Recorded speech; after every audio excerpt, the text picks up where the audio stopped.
မနက်လဲထမင်းနေ့လယ်လဲထမင်းညလဲထမင်းကျမတို့မြန်မာလူမျိုးတွေတနေ့ကို၃နက်ထမင်းစားရမှာအားရှိတယ်လို့ထင်တတ်ကြပါတယ်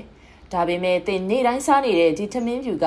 သင်ကိုတိတ်တဆိတ်အဝလွန်စေပြီးယောဂတွေစီတွန်းပို့နေတယ်ဆိုတာသင်သိပါသလား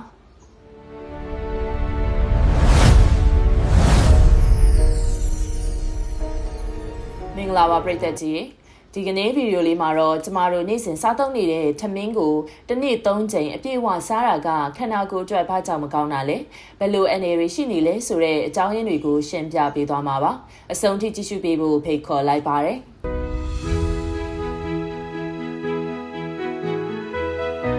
ပထမဆုံးအကြောင်းရင်းကတော့သွေးတွင်းတကြားတဲ့ရုပ်တရက်မြင့်တက်လာစေခြင်းပဲဖြစ်ပါတယ်ထမင်းဖြူဟာ glycemic index အရင်မြင့်ပါတယ်။ဆိုလိုတာကထမင်းစားလိုက်တာနဲ့ပါဝင်တဲ့ carbohydrate တွေကတကြားဓာတ်အဖြစ်အလွန်မြန်မြန်ပြောင်းလဲသွားပါတယ်။တနည်းကို3ချိန်တောင်ဒီလိုတကြားဓာတ်တွေခန္ဓာကိုယ်ရဲ့အမြန်ရောက်လာတဲ့အခါ pancreas က insulin တွေကိုအများကြီးထုတ်ပေးရပါတယ်။ရေရှည်မှာတော့ type 2 diabetes လို့ခေါ်တဲ့စီးကျိုရောဂါဖြစ်လာဖို့ရာခိုင်နှုန်းအရင်များသွားပါပြီ။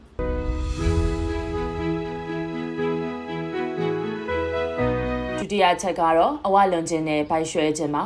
ကျမတို့ထမင်းကိုပကံလုံးကြီးတွေနဲ့တစ်နေ့3ချိန်စားကြတယ်ဒါပေမဲ့အဲ့ဒီလောက်စားထားတဲ့စွမ်းရည်တွေကိုကုန်ကြအောင်လေ့ကျင့်ခန်းလုပ်ဖြစ်ကြလားများသောအားဖြင့်ရုံးထိုင်ဆိုင်ထိုင်နဲ့ပဲအချိန်ကုန်ကြပါတယ်အဲ့ဒီအခါမသုံးဖြစ်တဲ့ကာဘိုဟိုက်ဒရိတ်အပိုတွေအလုံးကအဆီတွေအဖြစ်ပြောင်းလဲသွားပြီးဝမ်းဗိုက်မှာသွားစုပါတော့တယ်ဒါကြောင့်ထမင်းများများစားရင်ဗိုက်ရွှဲလာတာဟာညှင်းလို့မရတဲ့အမှန်တရားပါပဲ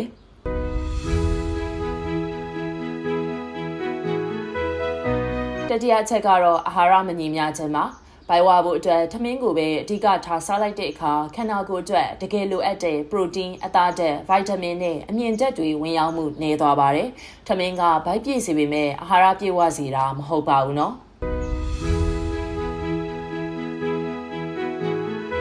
ကဲပရိသတ်ကြီးရောတနေ့ကိုထမင်းပနန်းနှစ်လောက်စားပြနေလေကိုရဲ့စားသုံးမှုပုံစံလေးတွေကို comment မှာဝင်ရောက်ဆွေးနွေးပေးခဲ့ကြပါအောင်နော်ဒီဗီဒီယိုလေးကအကျိုးရှိတယ်ဆိုရင် like and share လုပ်ပေးဖို့မမေ့နဲ့နော်နောက်ထပ်ကျန်းမာရေးဗဟုသုတတွေအတွက်ကျမတို့ရဲ့ knowledge world channel ကို subscribe လုပ်ထားဖို့လည်းတိုက်တွန်းလိုက်ပါတယ်ကျေးဇူးတင်ပါတယ်